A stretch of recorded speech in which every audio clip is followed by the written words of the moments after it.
Hi friends, GDS online recruitment 2024 విడుదలైంది friends.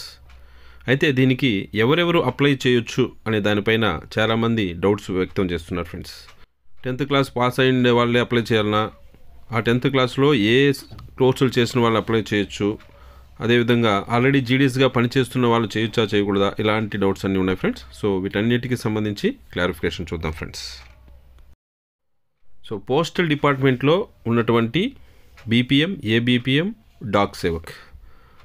BPM అంటే branch postmaster, ABPM అంటే assistant branch postmaster, ఇక డాక్ సేవక్. ఈ పోస్టులకు సంబంధించి నోటిఫికేషన్ విడుదలైంది ఫ్రెండ్స్. దీనికి education qualification 10th class friends.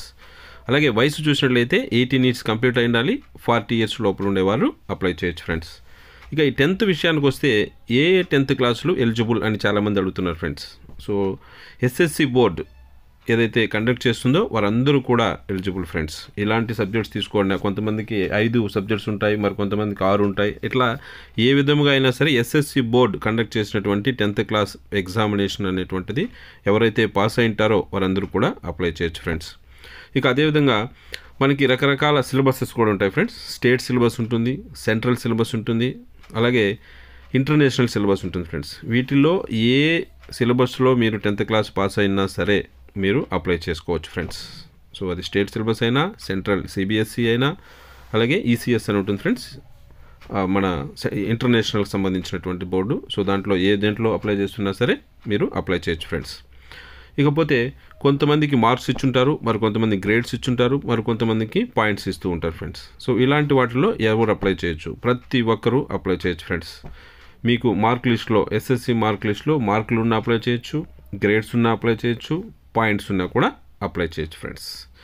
ఇకపోతే ఈ కొంతమంది ఎన్ఓఎస్ అనేటువంటి ఒక ఎగ్జామ్ రాస్తుంటారు ఫ్రెండ్స్, నేషనల్ ఓపెన్ స్కూల్ అని. అదేవిధంగా స్టేట్కి సంబంధించి కూడా ఉంటుంది ఫ్రెండ్స్, నేషనల్ ఓపెన్ స్కూల్ అనేటువంటిది.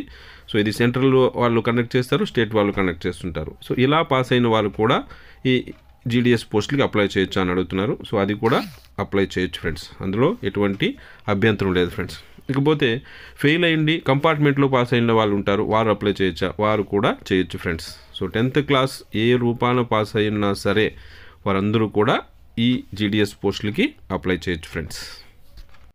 ఇక నెక్స్ట్ చాలామంది డౌట్ ఏంటంటే, ఆల్రెడీ మేము జీడిఎస్లుగా పనిచేస్తున్నాం, మేము అప్లై చేయొచ్చా? ఇది ఎందుకు అవసరం వస్తుంది అని కూడా చాలామంది అడుగుతుంటారు ఫ్రెండ్స్. సో ఎందుకు అంటే కొంతమంది లాస్ట్ సైకిల్స్లో ఇప్పుడు ఆన్లైన్లో అప్లై చేసి వారు ఎక్కడెక్కడో పనిచేస్తుంటారు ఫ్రెండ్స్. అక్కడ కొన్ని కష్టాలు పడుతుంటారు, వేరే స్టేట్స్లో కూడా అప్లై చేశారు లాస్ట్ సైకిల్స్లో అంతా కూడా. సో వారు దగ్గరగా ఉండేటువంటి డివిజన్లో అప్లై చేసుకొని రావడం కోసం మళ్ళీ అప్లై చేయొచ్చు అని అడుగుతుంటారు. సో ఖచ్చితంగా అప్లై చేయొచ్చు ఫ్రెండ్స్. ఆల్రెడీ జీడిఎస్లుగా పనిచేస్తున్నటువంటి వారు కూడా ఈసారి అప్లై చేయొచ్చు ఫ్రెండ్స్. అయితే అలాంటి వారు అప్లై చేసేటప్పుడు are you a government employee already అని చెప్పి ఒక ఆప్షన్ ఉంటుంది ఫ్రెండ్స్. సో అందులో ఎస్ అని సెలెక్ట్ చేసుకొని ఆల్రెడీ జీడిఎస్గా పనిచేస్తుంటే వారి దగ్గర నుంచి ఎన్ఓఎస్ సర్టిఫికేట్ అడుగుతుంది friends. So no objection certificate అనేటువంటిది. సో అది కూడా ఎస్ అని క్లిక్ చేసినట్లయితే, అంటే మీరు ఆల్రెడీ కానీ జీడిఎస్గా పనిచేస్తుంటే మీ యొక్క ఐపీఓ గారి దగ్గర నుంచి ఎన్ఓసి సర్టిఫికేట్ తీసుకొని అప్లై చేయొచ్చు ఫ్రెండ్స్. ఒకవేళ తీసుకోకుండా కూడా అప్లై చేయొచ్చు ఫ్రెండ్స్, అందులో ఎటువంటి తప్పు అయితే లేదు. సో తీసుకోకుండా అప్లై చేస్తే అప్పుడు ఏమవుతుందంటే ఎన్ఓసి దాంట్లో అప్లోడ్ చేయాల్సిన అవసరం ఉండదు. సో మీరు డైరెక్ట్గా కన్సర్న్డ్ ఎక్కడికైతే మీకు వెరిఫికేషన్కి వస్తుందో అక్కడికి వెళ్ళి సర్టిఫికేట్స్ వెరిఫికేషన్ చేసుకొని మీరు చేసుకోవచ్చు. అయితే మీరు ఆల్రెడీ జాబ్ వేరే దగ్గర జీడిఎస్గా చేస్తూ ఉంటే సర్టిఫికేట్స్ అన్నీ అక్కడ ఉంటాయి కాబట్టి వారికి చెప్పి తీసుకోవాలి. కాబట్టి బెస్ట్ ఆప్షన్ ఏమిటి అంటే, సో మీరు ఆల్రెడీ రీ ఎంప్లాయ్ అనేటప్పుడు చోట ఎస్ అని పెట్టి తర్వాత ఎన్ఓసి కూడా ఇవ్వండి ఫ్రెండ్స్. సో ఎన్ఓసి అంటే ఏం లేదు friends, no objection certificate friends. అది మీ యొక్క అపాయింటింగ్ అథారిటీ ఇవ్వాల్సి ఉంటుంది. బీపీఎంస్ అయితే ఎస్పీ గారు, ఏబీపీఎంస్ అయితే ఐపీఓ గారు. సో వారిని అడిగినట్లయితే మేము ఇట్లా వేరే చోట అప్లై చేసుకుంటున్నాను సార్, నాకు ఎన్ఓసి ఇవ్వండి అంటే వాళ్ళు సర్టిఫికేట్ ఇస్తారు. సో దాన్ని మీరు వెరిఫికేషన్కి వెళ్ళినప్పుడు తీసుకొని వెళ్ళాల్సి ఉంటుంది ఫ్రెండ్స్. అయితే ఇలా అప్లై చేసే వాళ్ళు తెలుసుకోవాల్సింది ఏంటంటే, మీ యొక్క సర్టిఫికేట్స్ అన్నీ కూడా మీ దగ్గరికి వచ్చేసేయా లేదా అని చూసుకొని అప్లై చేయండి ఫ్రెండ్స్. ఒకవేళ మీ ఒరిజినల్ సర్టిఫికేట్స్ అన్నీ కూడా వెరిఫికేషన్ కోసం మీ అపాయింటింగ్ అథారిటీ కానీ తీసుకొని ఉంటే వాటిని నెక్స్ట్ మీ వెరిఫికేషన్ లోపల తీసుకునే ప్రయత్నం అయితే చేయండి ఫ్రెండ్స్. అప్పుడు మీకు ఎటువంటి అభ్యంతరం లేకుండా ఉంటుంది ఫ్రెండ్స్.